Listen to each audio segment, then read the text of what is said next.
አባት አቡነ ገብረ መንፈስ ቅዱስ ሁሉም ክብር ምስጋና ይድረሳቸው።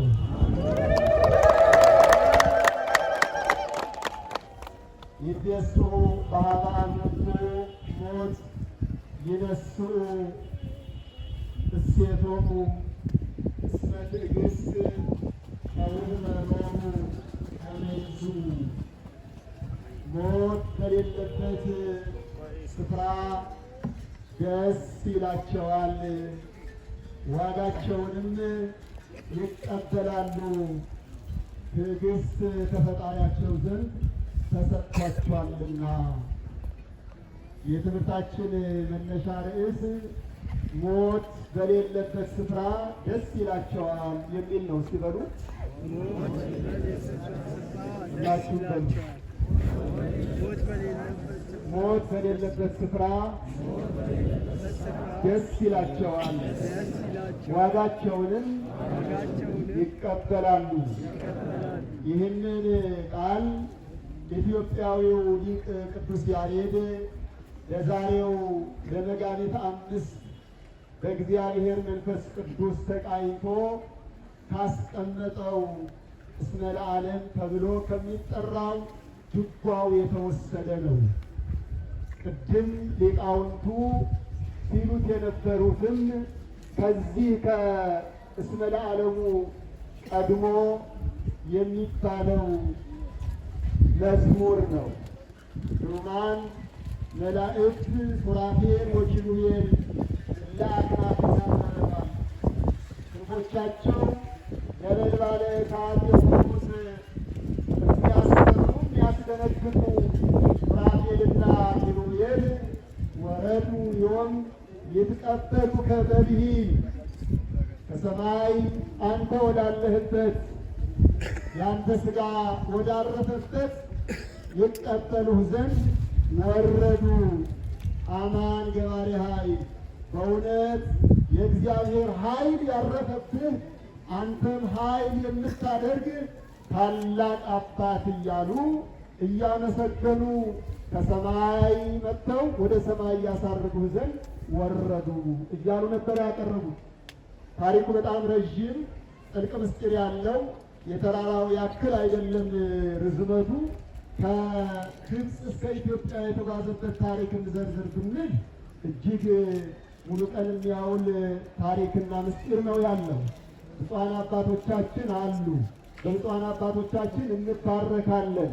ነገር ግን አንድ 5-10 ደቂቃ መልእክት ለማስተላለፍ ነው እኔ ከአባቶቼ ታዝዤ የተነሳሁት።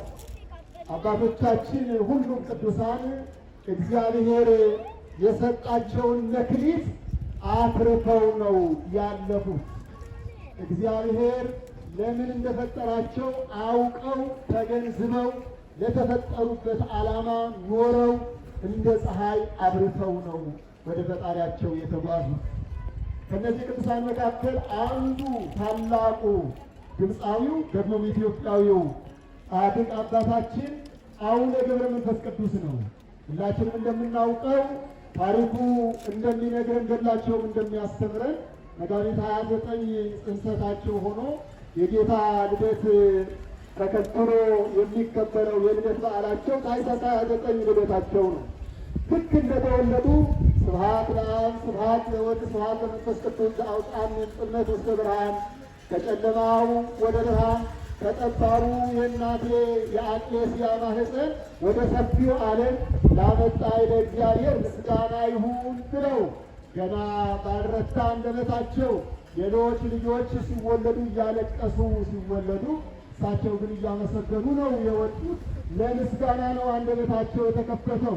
እግዚአብሔር ሁሉንም ነገር ማድረግ ስለሚችል በማኅፀን እያሉ እንደ ዮሐንስ ያሉ ያመሰገኑ አሉ። አረይኩከ እምከርሰምከ ትንቢተ ኤርምያስ ምዕራፍ 1 ቁጥር 41 ላይ ከእናትህ ማኅፀን ጀምሮ መርጬሃለሁ ተብሎ እንደተጻፈ ከእናታቸው ማኅፀን ጀምረው የተመረጡ ምርጥ የእግዚአብሔር ዕቃ ስለሆኑ ለአእምሮም የሚከብድ ለመናገር የሚደንቅ ሕፃን እንደተወለደ ስብሐት ለእግዚአብሔር ይሁን። አዳም እንደተፈጠረ አንደበቱን ለምስጋና ነው የዘረጋው። አዳም ሲፈጠር የ30 ዓመት ጎልማሳ ቢሆንም ልክ እንደተፈጠረ ምስጋናን ነው የጀመረ። የቀዳማዊውን አዳም ባህሪ የተላበሱ አባታችንን ከምስጋና ነው የጀመሩት።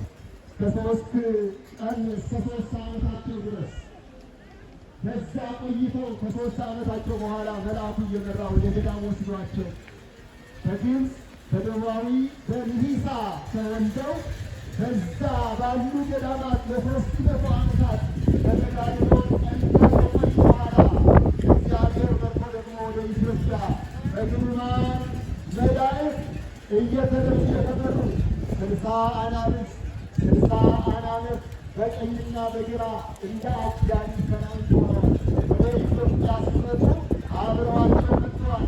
ኢትዮጵያ ድል ያደረገው እግዚአብሔር ነው። 300 ዓመታት ሙሉ በግብፅ በረሃ በገዳም ተከተው ከእግዚአብሔር ጋር ሆኖ ምድራዊ ሆኖ ሳለ ሰማያዊ ሆኖ ሥጋ የለበሰ ሆኖ ሳለ ሥጋዊ ምግብ ሳያሻቸው የመላእክት ምግብ እየተመገቡ ኖረው ይበልጥ ደግሞ ሀገራችን ኢትዮጵያ እጅግ የታደለች የቅዱሳን ምንጭ መፍለቂያ ደግሞ የቅዱሳን የማረፊያ ስፍራቸው ማስተናገጃ ሀገር ናት ኢትዮጵያ ሀገራችን። ከሰዓቱ ቅዱሳን ብናስብ ከሩቅ ሀገር ከልዩ ልዩ ስፍራ መጥተው የከተሙት በኢትዮጵያ ሀገራችን ነው።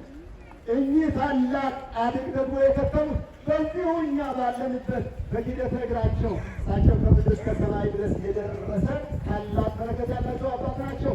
በእርሳቸው አማካኝነት እግዚአብሔር ከላይ ሆኖ ያናገራቸው ነበረ። እግዚአብሔር እሳቸውን ባናገረበት ስፍራ መቆማችን እጅጉን መታደል ነው።